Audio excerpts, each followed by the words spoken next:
کہ رسول اللہ صلی اللہ علیہ وسلم نے فرمایا، تم سے پہلے لوگوں میں ایک بادشاہ تھا اور اس کا ایک جادوگر تھا۔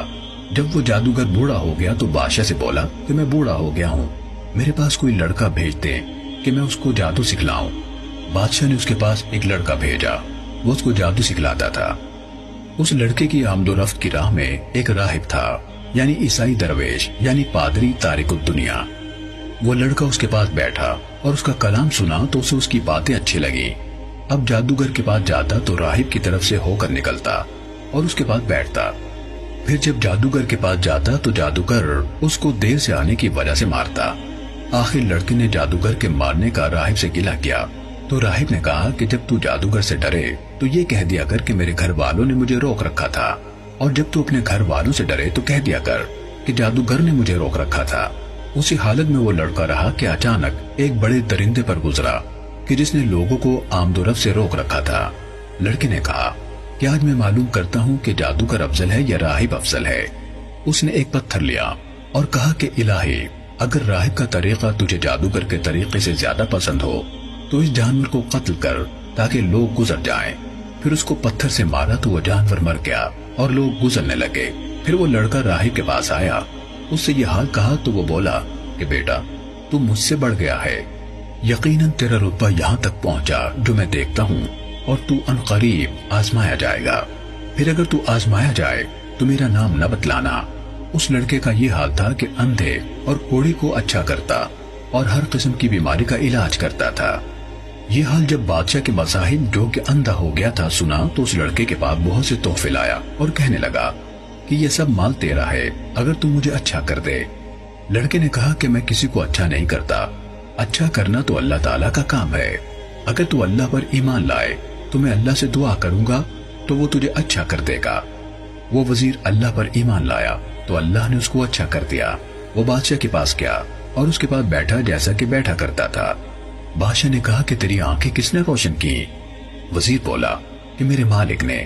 بادشاہ نے کہا کہ میرے سوا تیرا مالک کون ہے؟ وزیر نے کہا کہ میرا اور تیرا مالک اللہ ہے۔ بادشاہ نے اس کو پکڑا اور عذاب دینا شروع کر دیا، یہاں تک کہ اس نے لڑکے کا نام لے لیا۔ وہ لڑکا بلایا گیا۔ بادشاہ نے اسے کہا کہ اے بیٹے، تو جادو میں اس درجے پر پہنچا کہ اندھے اور کوڑی کو اچھا کرتا ہے اور بڑے بڑے کام کرتا ہے۔ وہ بولا کہ میں تو کسی کو اچھا نہیں کرتا بلکہ اللہ اچھا کرتا ہے۔ بادشاہ نے اس کو پکڑا اور مارتا رہا یہاں تک کہ اس نے راہب کا نام بتلایا۔ راہب پکڑ لیا گیا، اس سے کہا گیا کہ اپنے دین سے پھر جا۔ اس کے نہ ماننے پر بادشاہ نے ایک آرا منگوایا اور راہب کی مانگ پر رکھ کر اس کو چیر ڈالا یہاں تک کہ وہ دو ٹکڑے ہو کر گر پڑا۔ پھر وہ وزیر بلایا گیا، اس سے کہا گیا کہ تو اپنے دین سے پھر جا۔ اس نے بھی نہ مانا، اس کی مانگ پر آرا رکھا گیا اور چیر ڈالا یہاں تک کہ وہ دو ٹکڑے ہو کر گر پڑا۔ پھر وہ لڑکا بلایا گیا، اس سے کہا کہ اپنے دین سے پلٹ جا۔ اس نے بھی انکار کیا۔ بادشاہ نے اس کو اپنے چند ساتھیوں کے حوالے کیا اور کہا کہ اس کو فلاں پہاڑ پر لے جا کر چوٹی پر چڑھاؤ۔ جب تم چوٹی پر پہنچو تو اس لڑکے سے پوچھو، اگر وہ اپنے دین سے پھر جائے تو خیر، نہیں تو اس کو دھکیل دو۔ وہ اس کو لے گئے اور پہاڑ پر چڑھایا۔ لڑکے نے دعا کی کہ الہی، جس طرح تو چاہے مجھے ان کے شر سے بچا۔ پہاڑ ہلا اور وہ لوگ گر پڑے۔ وہ لڑکا بادشاہ کے پاس چلا آیا۔ بادشاہ نے پوچھا کہ تیرے ساتھی کہاں گئے؟ اس نے کہا کہ اللہ نے مجھے ان کے شر سے بچا لیا۔ پھر بادشاہ نے اس کو اپنے چند ساتھیوں کے حوالے کیا اور کہا کہ اس کو ایک کشتی میں دریا کے اندر لے جاؤ، اگر اپنے دین سے پھر جائے تو خیر، ورنہ اس کو دریا میں دھکیل دینا۔ وہ لوگ اس کو لے گئے۔ لڑکے نے کہا کہ الہی، تو مجھے جس طرح چاہے ان کے شر سے بچا لے۔ وہ کشتی اوندھی ہو گئی اور لڑکے کے سوا سب ساتھی ڈوب گئے اور لڑکا زندہ بچ کر بادشاہ کے پاس آ گیا۔ بادشاہ نے اس سے پوچھا کہ تیرے ساتھی کہاں گئے؟ وہ بولا کہ اللہ تعالیٰ نے مجھے ان کے شر سے بچا لیا۔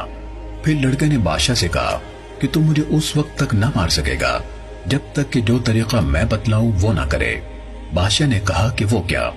اس نے کہا کہ تو سب لوگوں کو ایک میدان میں جمع کر کے مجھے ایک لکڑی پر سولی دے، پھر میرے ترکش سے ایک تیر لے کر کمان کے اندر رکھ، پھر کہہ کہ اس اللہ کے نام سے مارتا ہوں جو اس لڑکے کا مالک ہے، پھر تیر مار۔ اگر تو ایسا کرے گا تو مجھے قتل کرے گا۔ بادشاہ نے سب لوگوں کو ایک میدان میں جمع کیا، اس لڑکے کو درخت کے تنے پر لٹکایا، پھر اس کے ترکش میں سے ایک تیر لیا اور تیر کو کمان کے اندر رکھ کر یہ کہتے ہوئے مارا کہ اللہ کے نام سے مارتا ہوں جو اس لڑکے کا مالک ہے۔ وہ تیر لڑکے کی کنپٹی پر لگا، اس نے اپنا ہاتھ تیر کے مقام پر رکھا اور مر گیا۔ لوگوں نے یہ حال دیکھ کر کہا کہ ہم تو اس لڑکے کے مالک پر ایمان لائے، ہم اس لڑکے کے مالک پر ایمان لائے، ہم اس لڑکے کے مالک پر ایمان لائے۔ کسی نے بادشاہ سے کہا کہ اللہ کی قسم، جس سے تو ڈرتا تھا وہی ہوا، یعنی لوگ ایمان لے آئے۔ بادشاہ نے راستوں کے نالوں پر خندقیں کھودنے کا حکم دیا، پھر خندقیں کھودی گئیں اور ان میں خوب آگ بھڑکائی گئی، اور کہا کہ جو شخص اس دین سے یعنی لڑکے کے دین سے نہ پھرے اسے ان خندقوں میں دھکیل دو، یا اسے کہا جائے کہ ان خندقوں میں گرے۔ لوگوں نے ایسا ہی کیا، یہاں تک کہ ایک عورت آئی جس کے ساتھ اس کا بچہ بھی تھا۔ اس عورت نے آگ میں گرنے سے تردد کیا تو بچے نے کہا کہ اے ماں صبر کر، تو سچے دین پر ہے۔ صحیح مسلم حدیث نمبر 7511۔